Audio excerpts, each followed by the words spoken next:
Empiezan las obras de la remodelación de la estación de Atocha y se están iniciando los trabajos previos de topografía, colocación de cierres e implantación. Estas labores llevarán aproximadamente unos 4 meses. El esfuerzo fundamental que se hace en una obra ferroviaria en circulación, que es mantener todos los servicios ferroviarios que tenemos actualmente.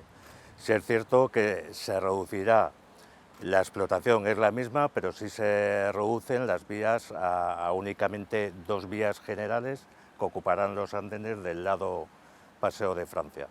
Y estas vías se irán moviendo de izquierda a derecha o de este a oeste para ir completando la estación, porque básicamente la estación se basa en un gran vestíbulo de unos 7.400 metros cuadrados, donde se reparte el usuario tanto para cercanías como para alta velocidad.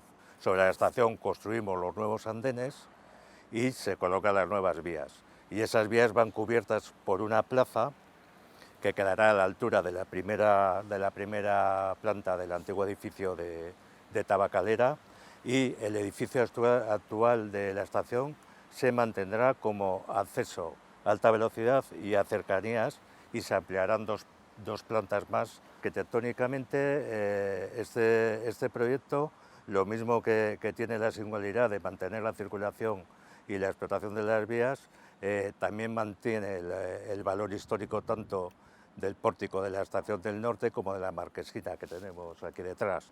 El presupuesto después de la licitación son 80,4 millones de euros, IVA incluido, y el plazo de 42 meses. Si hoy empezamos la obra, pues la fecha de finalización sería en enero del 2024.